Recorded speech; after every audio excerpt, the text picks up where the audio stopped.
اگر تمہارے والدین میں سے ایک یا دونوں تمہارے پاس بڑھاپے کی عمر کو پہنچ ہی جائیں، انہیں کبھی اف تک نہ کہنا، دل نہ توڑنا ان کا، چھاتی چوڑی کر کے بات نہ کرنا، ان سے کندھے جھکا کر بات کرنا، ادب سے گفتگو کرنا۔ قل لہما قولا کریما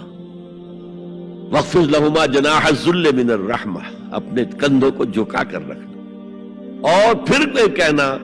اللہ سے دعا کرنا، رب ارحمہما کما ربیانی صغیرا، پروردگار میرے ان والدین پر رحم فرمائی ہو جیسے کہ انہوں نے مجھے پالا تھا جبکہ میں چھوٹا سا تھا۔ تو خاندان کے نظام کو مستحکم کرنے کے لیے 3 ڈائمنشنز ہیں، جیسے ایک کمرہ ہے، چوڑائی ہے، لمبائی ہے، اونچائی ہے۔ پہلے تو شوہر اور بیوی کے درمیان بانڈ آف لو، اب یہ شوہر